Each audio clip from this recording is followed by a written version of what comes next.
Ok, bueno, Bienvenido. primero muchas gracias a HK por este espacio que nos da para poder dar a conocer este tema que cada vez más relevante. Dar gracias especialmente a ti, Catalina, a Sebastián, que nos están apoyando. Y gracias a todos los que nos están acompañando y ver si podemos aportar aquí un granito de arena, como se dice. Voy ahora a entrar a compartir pantalla. eh, para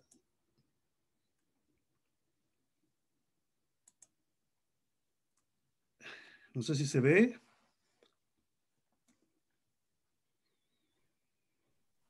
No, aún no vemos la pantalla compartida, por lo menos yo no la veo.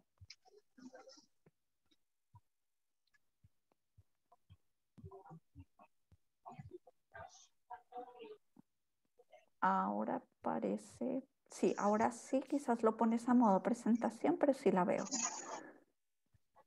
¿Qué tal se ve? Perfecto. Bien, como les decía, un gusto estar con ustedes. Nosotros estamos hoy día trabajando desde la casa hace varios meses ya. Este tema de la pandemia en realidad nos ha obligado a este sistema de teletrabajo, ¿No? como a la mayoría, digamos. Y nuestras oficinas las tenemos cerradas ya hace más de un año por lo menos. Y nos hemos tenido que acostumbrar entonces a trabajar por videoconferencia, pero bien, contento porque cada vez estamos más productivos, así que avanzando, tal vez volver a una normalidad tal vez distinta, pero esperando que pase la pandemia y contento, digamos, de poder aportar. Como primera cosa, decirles que no somos criminólogos, tampoco somos sociólogos y ni tampoco somos abogados, así que, pero sí somos expertos y eso creemos, en modelos de control, de sistemas de control interno. ¿Ya? Y nosotros somos una firma especializada en auditoría, en compliance, en modelos de gestión de riesgo. Mi socio, Pablo Villalobos, y yo somos de larga trayectoria en la banca y en la minería, en temas siempre de procedimientos administrativos para la gestión de las empresas. Vamos a conversar sobre lo que es el fraude, nuestra experiencia en las empresas. ¿Ya? Y primero dar una breve definición de cómo es el impacto. Hay algunos casos íconos de fraudes internacionales, hay otros fraudes locales. ¿Qué es lo que es la OCDE? ¿Qué es lo que está haciendo en el tema de corrupción? ¿Cómo nos ha influido a nosotros? Y obviamente tratar de ir hacia algunas herramientas, elementos de cómo disminuir el fraude en la empresa. Que a veces es un tema medio difícil, desconocido, incluso medio desagradable este tema. Hay una ley de anticorrupción que ha tenido algunos cambios últimamente y es un punto que es importante para podernos actualizar y dar algunos elementos, digamos, de qué significa tener un modelo de prevención en las empresas. Bueno, me presento, yo soy Antonio Naurrat, soy el socio principal de Naurrat S.p.A. Tengo un MBA de la Universidad Adolfo Ibáñez, soy ingeniero comercial de la Universidad de Chile, licenciado en Economía, y posteriormente, como decía Catalina, bueno, tengo un posgrado en evaluación de proyectos, saqué el título de contador auditor y soy fundador del Instituto de Auditores Internos y fui presidente entre los años 2010 y 2016, con una vasta experiencia, muchos años ya con la edad que uno tiene. Pasé por varias empresas, pero yo diría que especialista más en lo que es la banca, la minería. Eso fueron mis áreas, digamos, de mayor permanencia. Y trabajos principales, bueno, yo partí, me formé en Pricewaterhouse. Primero fui auditor senior, después consultor financiero. Otra experiencia importante para mí fue la superintendencia de la banca. Superintendencia de Banco e Instituciones Financieras. A mí me tocó vivir toda la época de la intervención bancaria. Así, una tremenda experiencia tener que hacerse de cargo, sobre todo de la gerencia de crédito, de la gerencia general, que a mí me tocó apoyar ahí. Y bueno, Codelco, otra gran experiencia, fui auditor general de Codelco. Y aquí les nombro alguna nomás, porque en realidad parece que duraba poco en la empresa o yo me aburría, pero tengo una trayectoria larga en varias instituciones. Vamos a conversar de lo que es el fraude y básicamente la responsabilidad que están tomando los dueños, los propietarios, los ejecutivos de empresas respecto a poder minimizar, poder reducir estos riesgos, ¿no? Y nosotros la idea es poderles traspasar nuestra experiencia, pero como empresa certificadora de modelo de prevención de delito nos ha tocado ver muchos casos, tanto en la implementación como en la evaluación de los modelos, ¿no? Y contarles, bueno, qué está pasando a nivel internacional. La presencia del fraude en las empresas. Aquí hay estudios, está la ACFE, la Asociación de Certificadores de Fraude Internacional, digamos. Han hecho una serie de estudios en las empresas, han tomado muestras de varios miles de empresas y han hecho estos cuestionarios. Y, por ejemplo, en el año 2012 ellos habían llegado a la determinación de que por lo menos el 7,6% de las empresas encuestadas habían sufrido fraude. Y el año 2016 ya estábamos en un 9,6%, o sea, hay una tasa como creciente a que ocurran los fraudes. Ahora, cuando se hacen estas encuestas a las empresas, no todas revelan que han sufrido fraude. ¿Por qué? Por un tema básicamente de imagen, de reputación. Por ejemplo, es difícil que un banco diga que sufrió un fraude en el ejecutivo de cuenta y que se queda con los depósitos de los jubilados, por ejemplo, que pasa mucho. Entonces, las empresas en general son reacias a abrirse a decir sí, porque además de tener el fraude y de haber sido afectados patrimonialmente, están revelando una debilidad de control. Ahora, respecto al impacto económico del fraude, y esta es una estadística ya mucho más transversal, se sabe que entre el 0,8 y el 3% de los ingresos de toda empresa es pérdida por fraude. Fraude que a veces se identifican y otras veces nunca se detectan. Ahora hay otros estudios que hablan de un 5%, o sea, mucho más complicado todavía, ¿no? Pero el impacto económico del fraude en realidad no es el único factor que perjudica a la organización, porque esto trae aparejado otros costos. Primero, remediar el sistema de control, ¿ya? Que significa inversiones no menores, y lo otro, lo que es peor, tratar de recuperar la reputación. Y por desgracia, el fraude no discrimina entre los tamaños de la empresa. Hay empresas grandes, pequeñas, medianas, toda cual menos pudiera tener un evento de fraude. Ahora, por definición, uno dice que, bueno, pero ¿qué es lo que es fraude? El tema del lenguaje es bien importante. Me de acuerdo qué entiendes tú, qué entiendo yo, cuando hay fraude. Por definición, bueno, la del diccionario, está la definición del Colegio de Auditores, ¿ya? Primero, es una acción contraria a la verdad y a la rectitud, ¿ya? Que perjudica a la persona con quien se comete contra un tercero. El fraude es cualquier acto ilegal caracterizado por engaño, ocultación, violación de confianza. Y voy a checar un poco acá. Los fraudes generalmente son perpetrados o por individuos o por organizaciones, ¿eh? Y todo esto obviamente con el objetivo de obtener dinero, bienes, servicios, asegurar ventajas, ganar negocios. En los años 60 había un sociólogo, criminólogo, que se dedicaba a investigar todo el tema de fraude en Estados Unidos. Donald Creasy determinó que habían 3 escenarios posibles, ¿ya? Que originan el fraude en las personas, ¿ya? El famoso triángulo del fraude, ¿no? Que se ha estudiado bastante y en realidad es una forma muy buena gráfica de poderlo explicar. Hay 3 motivaciones por qué las personas cometemos fraude. Una es la oportunidad, es decir, estaba facilito, era llegar y tomarlo y llevárselo. Los otros son los motivos, o sea, generalmente las presiones, ¿ya? La presión económica, la presión de una enfermedad, las deudas. Esa es otra motivación. Y una tercera motivación le llaman la justificación o la racionalidad, de decir, yo me merezco ganar más, ¿no?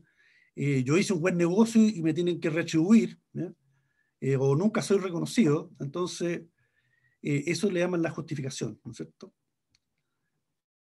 Los tres variables de fraude, ¿ya?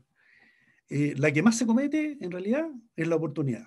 ¿Y por qué? Porque la oportunidad se da cuando los controles son débiles, ¿no? O cuando nadie te está mirando, nadie te está controlando. Hay también lo que se le llaman las banderas de alerta, ¿no? Tú puedes detectar cuándo pudiera estar ocurriendo fraude, ¿no? Por ejemplo, la persona que nunca toma vacaciones, ustedes lo deben saber. O la persona que tiene un nivel de vida muy superior a lo que gana. Y hay una ecuación, dice la ecuación del fraude, le dicen, ¿no? En la actitud de las personas. Una persona que maneja mucho dinero y que tiene una posición jerárquica de poder y tiene poco control y no hay reconocimiento, lo más seguro es que ahí haya fraude. Hay estudios de conducta que se hicieron por 3 investigadores, ¿ya? Y se menciona que en general la conducta humana está ya por un 20% de personas que siempre se van a comportar en forma honesta, nunca van a cometer fraude. Hay otro 20% de personas que siempre va a tratar de hacer fraude, siempre va a tratar de hacer la trampa. Y hay otro 60% que se comportará dependiendo de la situación. Es decir, nuevamente tenía algo que ver con la oportunidad. Entonces uno dice, oye, ¿dónde estamos nosotros? Todos vamos a decir, no, nosotros somos los más honestos. Pero en realidad parece que es con natural al ser humano, de alguna manera, tender, por pequeño que sea, algún tipo de fraude, lamentablemente. Por ejemplo, uno dice, oye, cuando tú vas al supermercado y resulta que hay una mercadería que la cajera no lo marcó, y te echaste el carro y te fuiste y te diste cuenta que no marcó un producto. ¿Tú te devuelves, vas y pagas la diferencia? O cuando estás estacionado en el auto, vas saliendo y le pega un rayón al lado a un Mercedes-Benz. ¿Tú te detienes, buscas al dueño para pagarle el arreglo? Son pequeñas actitudes, entonces, donde uno se pudiera poner a prueba, ¿no? Hay casos que son íconos de los fraudes, que son el fraude en la empresa. Caso Enron, esta es una empresa norteamericana, un gigante del gas y la electricidad, que distribuía en 40 países y empleaba a más de 21.000 personas. En el año 2001 empezó a presentar problemas de liquidez, con el riesgo de insolvencia, lo cual hizo caer las acciones de 90 a 70 dólares. ¿Ya? Obviamente que esto despertó las alarmas y se empezó a investigar y se llegó a la conclusión de que el origen de la liquidez en realidad eran grandes inversiones especulativas en otras compañías eléctricas que estaban dando pérdidas. Pero para no mostrar caídas en las utilidades, empezaron a disfrazar esas pérdidas de inversiones en acciones. Es decir, no las ajustaban a valor real dentro de su contabilidad. Después de varias presiones, bueno, ahí salieron los ejecutivos superiores por esta irregularidad. Surgió ahí, se nombró otro director ejecutivo, y él empezó a informar, y en uno de esos, él declara de que la empresa pierde alrededor de más de 600 millones de dólares trimestrales. Con eso, la caída de la acción que estaba en 70 se fue a 7 pesos, y en 10 días ya estaba en 0,7 dólares, perdón. 7 dólares a 0,7 dólares. Ahí comenzó la quiebra de Enron. Los accionistas perdieron 74.000 millones de dólares aproximadamente. Muchas empresas perdieron otros 64.000 millones. En resumen, miles de pensionados pierden sus ahorros. Se quedaron sin su jubilación. Estados Unidos fue una repercusión importante. Un ejecutivo de Enron se suicidó, varios ejecutivos encarcelados, entre ellos los auditores externos. Además, en Enron desaparece, además de que desaparece Enron, desaparece Arthur Andersen. Antes eran las Big Five. Arthur Andersen era una de las más grandes compañías de auditoría, junto con Price, Deloitte, KPMG, Ernst & Young. Otro caso, Siemens, un caso también mundial de gran impacto. Siemens pagaba soborno a políticos griegos. Después se descubrió que también no solo a políticos griegos, sino que había en otros países, en Brasil, en México, ¿no? El propósito, bueno, era ganarse grandes contratos. Fueron sentenciados 22 empleados del consorcio entre 6 y 15 años. ¿Cómo lo hacían? Los empleados de la distribución de equipos de telefonía motivaban con varios millones de euros ilegales a empleados estatales, ¿no?, para que eligieran los equipos de marca Siemens. Como en toda empresa, Siemens tenía encargados contra la corrupción, tenía auditores, tenía inspectores, ¿ya? Pero según lo que investigó el tribunal, eran como bomberos que iban a apagar un gran incendio con un vaso de agua. Eso es textual lo que aparece en la sentencia. En total, los daños de Siemens ascendieron a cerca de 2.000 millones de euros. Esto fue un gran golpe, no solo para Siemens, para el país. A mí me tocó trabajar en Siemens y hacer la evaluación del modelo de prevención de delitos posterior a este problema, varios años después en realidad, unos 5 años después. Siemens hoy día tiene el modelo de prevención de delitos más desarrollado dentro de las grandes empresas.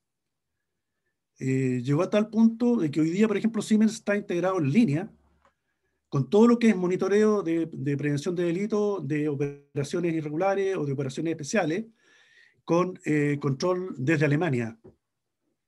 Además de eso, Siemens es una de las pocas empresas que, al desarrollar este modelo, también nombra un director en el mainboard, un director de compliance, que fue el primero, el pionero en tener esta organización con una estructura regional y una estructura internacional. Casos ya locales. El caso de SQM, ya más conocido por todos nosotros, es un escándalo político judicial. Aquí un caso claro de cohecho.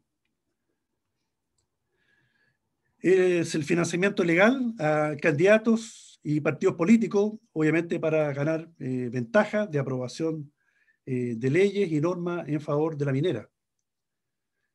Se pagan a personas también relacionadas a los políticos, ¿ya?, por servicios que nunca prestaron.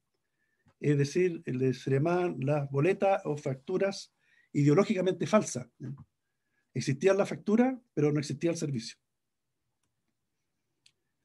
Años antes ya SQM había tenido otro problema de escándalo, que fue la famosa licitación nacional del litio, que significó la salida también de un secretario ministerial por coimas. SQM pagó entre el año 2009 y 2014 más de 14 millones de dólares en coimas, ¿no?, a casi 300 personas. Este es un caso que no fue aplicada la ley 20.393 porque todavía no había salido o no aplicaba. El hecho es que no hubo una resolución bajo la ley 20.393. El otro caso más reciente es Corpesca, que ya hace aproximadamente 2 meses fue sentenciado y el tribunal condenó a la empresa como persona jurídica a pagar una multa de 10.000 UTM, y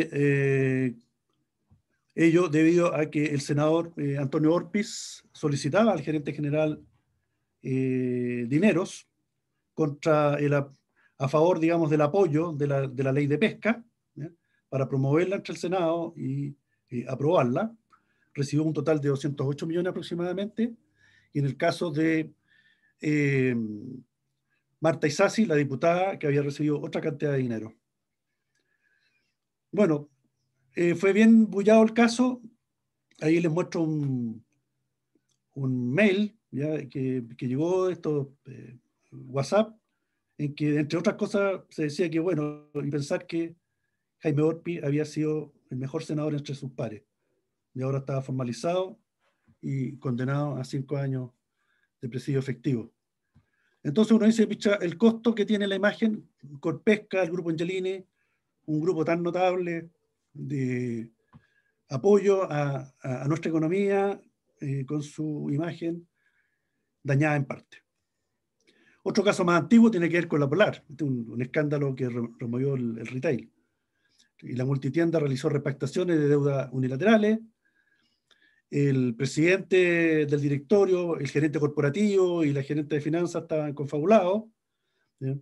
Esto, ¿qué es lo que era? En realidad era maquillaje contable.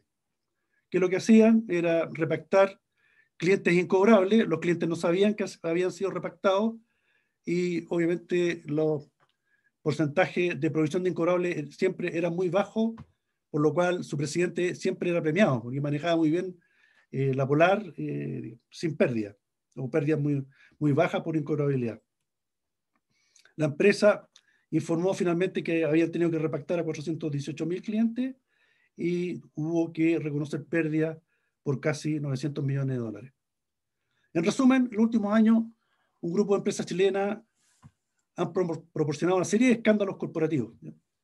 Y estos, al cuantificarlo, han tenido efectos en los precios accionarios, por cierto. Empresas emblemáticas, el caso de La Polar, por ejemplo, finalmente produjo una caída bursátil de 68% de sus acciones. El caso de papel higiénico, CMPC y Cascada produjeron caídas bursátiles del 13,8 y 16,2 respectivamente. Los casos Cabal y el caso colusión de Cencosud no cayeron en forma significativa.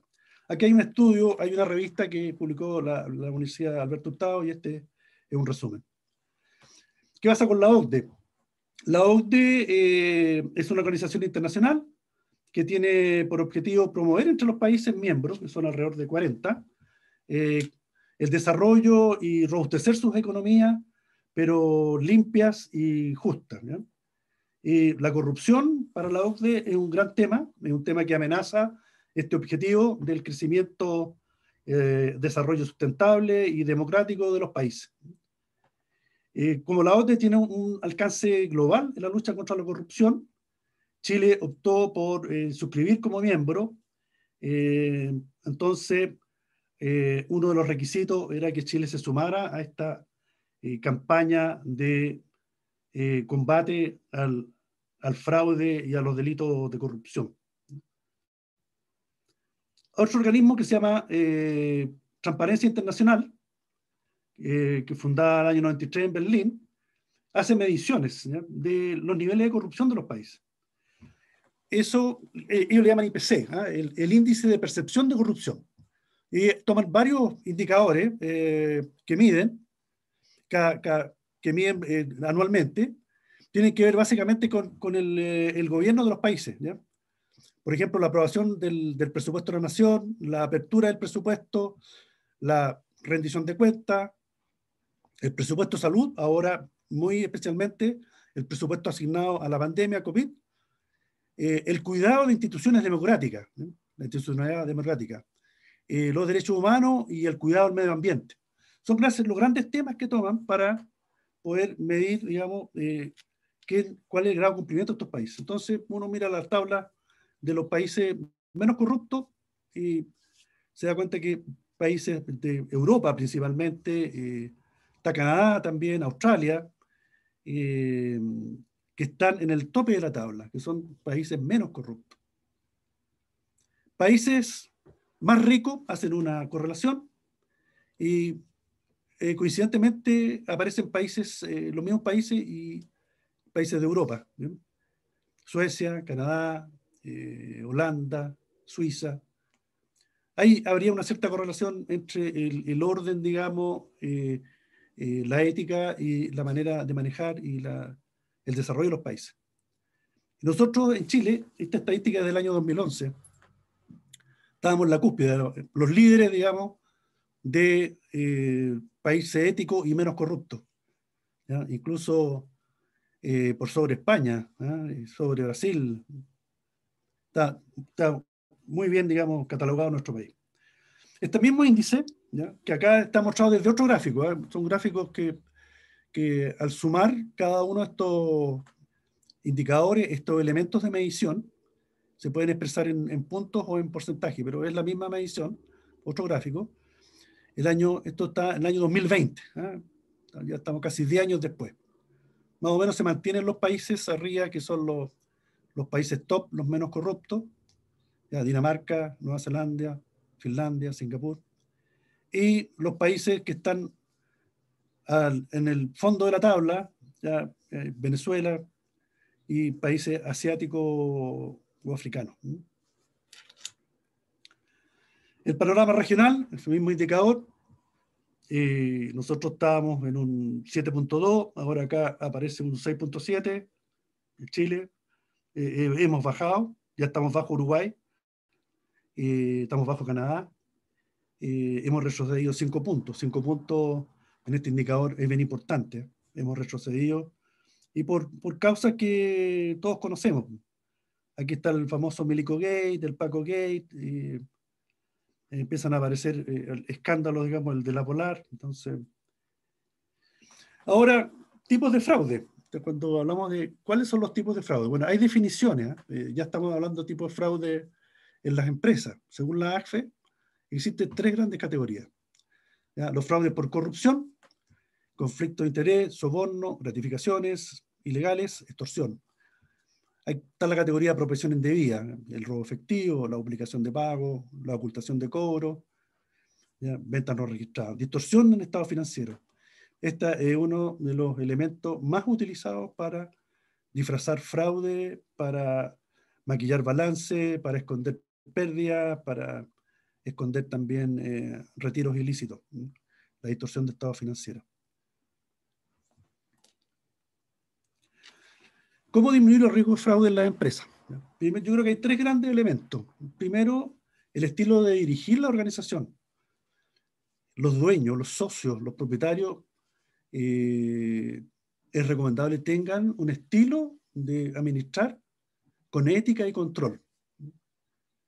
Hay grupos de dueños, de socios que tienen mucha habilidad, mucho talento comercial, pero a veces descuidan lo que es el control, ¿ya? El control es algo no muy agradable, ¿eh? Porque en general a las personas no les gusta hablar de control, ¿ya? Pero hay que tener presente que cuando nos enseñaron administración de empresas, nos dijeron que habían 4 funciones básicas para el éxito de la administración. Primero, la planificación. Segundo, la dirección. Tercero, la ejecución. Y cuarto, el control. Lo otro paso importante en el tema del fraude es la política de programa y recursos humanos. El recurso humano es factor importantísimo, estratégico. La política de quiénes integran el equipo, cuál es el perfil de las personas, después la capacitación, la difusión de los valores. Y por último, los modelos de control. Los modelos de control tienen que ser modelos bien pensados, modelos con una buena estructura, un buen equipamiento y sobre todo personas preparadas. Otro factor que es muy importante es la ética en las empresas. Cada vez son más los consumidores que exigen empresas transparentes, ¿ya? Que empresas que estén comprometidas con la comunidad, empresas comprometidas con el medio ambiente. Un estudio más reciente de una organización Mintel revela que el 63% de los consumidores piensa que los temas éticos son cada vez más importantes en las empresas. Y el 56% de ellos dejaría de comprar un producto si le llegara alguna información de que la compañía es poco ética, ¿no? Hoy día se habla mucho del problema de la esclavitud de los niños, del trato injusto de los inmigrantes, de la explotación de las personas, del poco cuidado, descuido del medio ambiente, de las comunidades. La ética empresarial es el poder de hacer lo correcto. Y la ética, yo diría, aporta valor, y la ética es rentable en el tiempo. No contar con este activo, la verdad es que puede impactar en forma importante en la sustentabilidad. El estilo de control de la empresa. Se dice, bueno, la confianza es buena, pero mejor es el control. Las organizaciones o los negocios, las empresas, sobre todo pequeñas, comienzan sobre la base de la confianza entre sus familiares, que está muy bien, y eso funciona excelente, pero hasta cierto punto, porque las empresas empiezan a crecer, se empiezan a volver complejas, va a necesitar también controles más especializados, ¿no? Más estructurados. Si no parte la organización con un sistema de control adecuado, nadie está diciendo que se llene de procedimientos ni burocracia, pero tiene que estar dentro del estilo también de hacer negocio. Quien no controla no puede medir, y quien no puede medir no puede corregir. La cultura de control comienza desde el inicio en la empresa, ¿no? El estilo de control lo dictan los socios, lo dictan los dueños o accionistas. Si existe buen control, si existe orden, pulcritud, la forma de trabajar oportuna, bien pensada, en realidad todo eso el estilo lo marcan los dueños, los socios. Y un buen sistema de control se debe basar en el perfil de riesgo de la empresa, del negocio. Toda empresa tiene riesgos, y esos riesgos hay que conocerlos bien. ¿Ya? Y al conocer esos riesgos, de poder medirlo, ver cuál es el impacto, puedes instalar un buen sistema de control.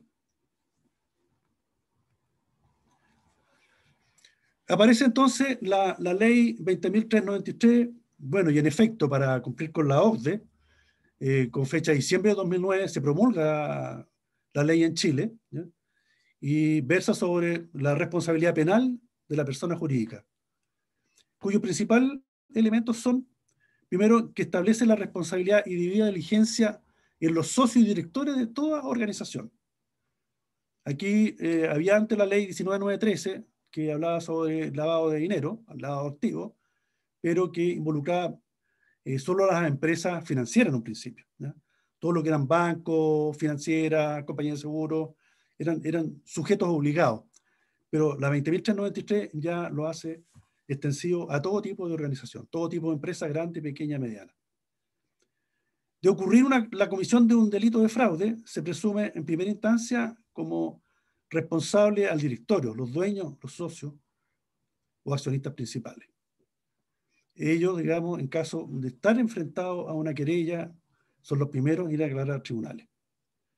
Hoy día la ley está sancionando 15 delitos, pero ya el mes pasado hubo una aprobación de 3 delitos más, ¿ya? Que estaríamos en los 18. Estos delitos se pueden clasificar hoy día en 4 grupos. Los delitos por fraude externo, que fueron los primeros delitos, ¿ya? Lavado de activos, financiamiento del terrorismo, cohecho, receptación. Después, delito de fraude interno, administración desleal, apropiación indebida, corrupción entre particulares, negociación incompatible. Este segundo grupo ya apunta directamente a la calidad de administración de la empresa, de la administración de la organización. Aquí está, digamos, la forma y el conocimiento que tienen los dueños o los gerentes de manejar su empresa. El tercer grupo de delitos tiene que ver con medioambientales, y este fue un delito que se estaban cometiendo principalmente en la industria de la pesca. Contaminación de agua, que es transversal, que en realidad no solamente afecta a las empresas industriales pesqueras, sino que en general a la industria. Y aquí, bueno, la comercialización de productos vedados, la pesca ilegal de recursos marinos y el proceso de almacenaje de productos sobreexplotados. Un cuarto grupo de delitos, que esto entró el año pasado, a mediados de año, que tienen que ver con los fraudes contra la salud, contra las normas sanitarias, ¿ya? Por ejemplo, obtener beneficios por cesantía, ¿ya? O beneficios por la pandemia con engaño, convocatorias grupales o individuales contra las normas sanitarias, inobservancia del aislamiento, sanitización y otros productos sanitarios. El 20 de abril pasado se incorporó nuevos delitos a la 2393 a raíz de la ley 21325, que habla de la migración y extranjería, ¿ya? que sanciona el delito de tráfico ilícito de inmigrante y trata de personas. Ahí hay dos delitos, ¿no? Se agrega un tercer delito, y tenemos un delito que habla de la prohibición de hacer operaciones bancarias a instituciones no autorizadas, ¿no? Que es otro delito que viene, estaríamos hablando del delito 18. ¿Cuándo penaliza la ley? Cuando estos delitos ya sea ocurrieron y se benefician en favor de la empresa, está ejecutado por sus dueños, involucrados, digamos, administradores o quienes obran bajo su dirección, es decir, todo el equipo de la empresa, o también penaliza cuando la empresa demuestra falta de dirección o supervisión. Aquí nuevamente estamos hablando de la calidad del control. Se exceptúa como atenuante importante los casos comprobados de que el fraude haya sido en beneficio personal, individual. Eso, digamos, exceptúa la culpa a la empresa.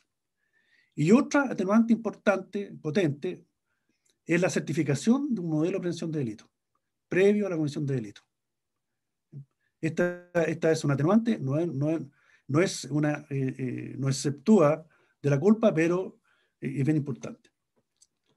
¿Cuáles son las sanciones? La publicación de la sentencia, pérdida del derecho a participar como proveedor de empresas del Estado, pérdida total o parcial de los beneficios fiscales, multa beneficio fiscal, que multas son cuantiosas, pero la más complicada de ellas es la disolución de la persona jurídica.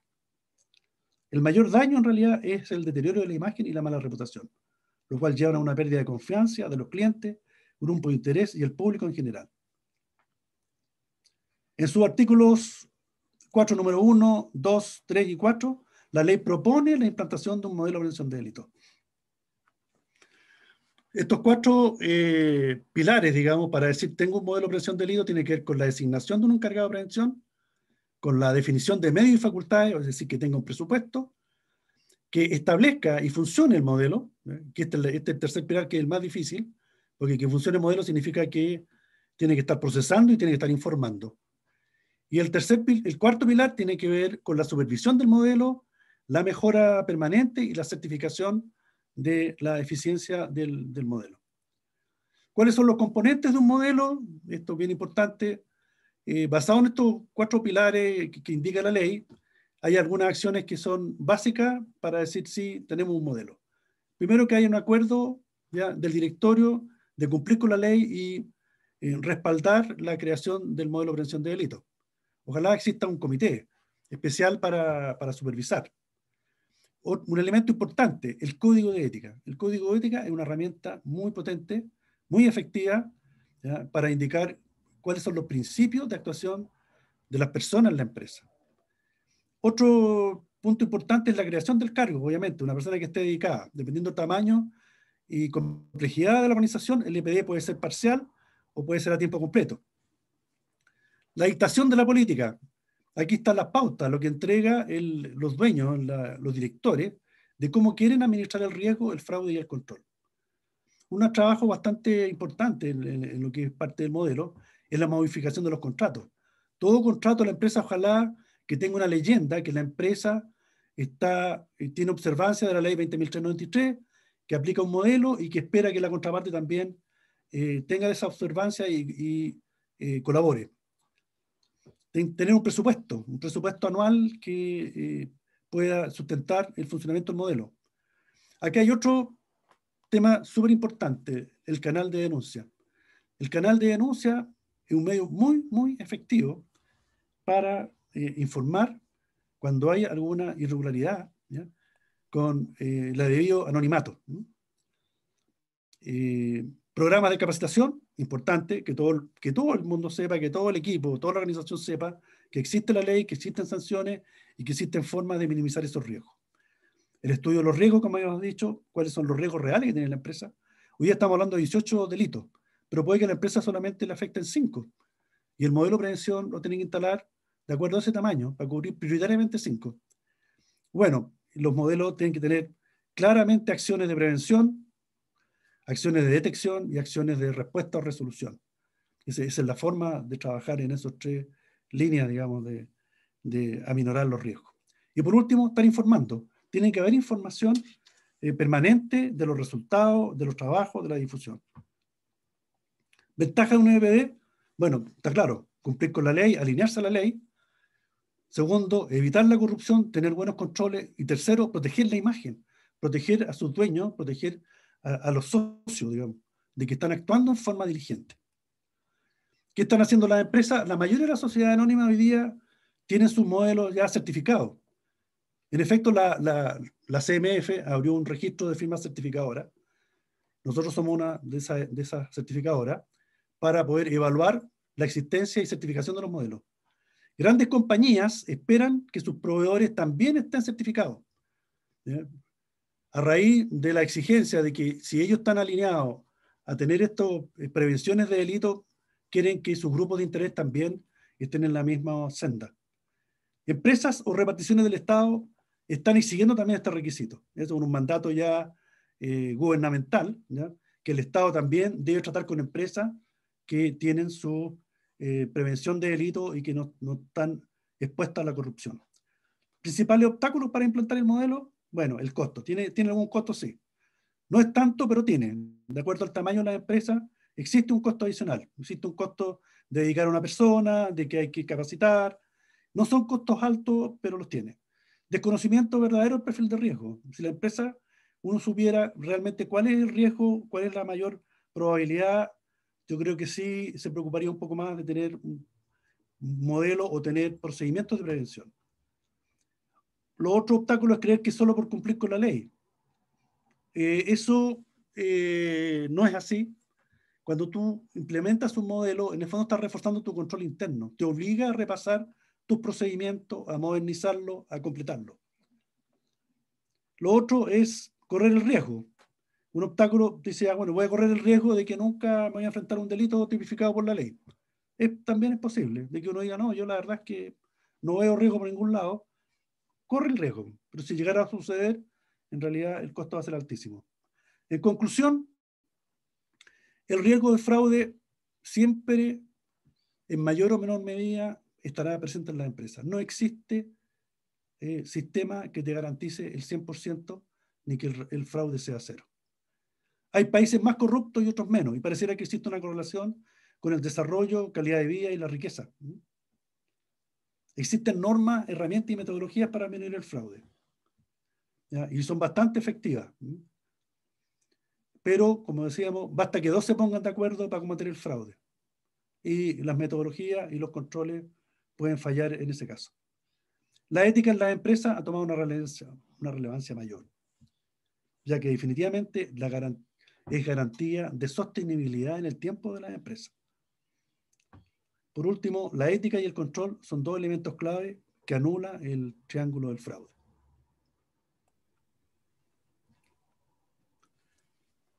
Eso es, estamos abiertos a preguntas, consultas. Vale.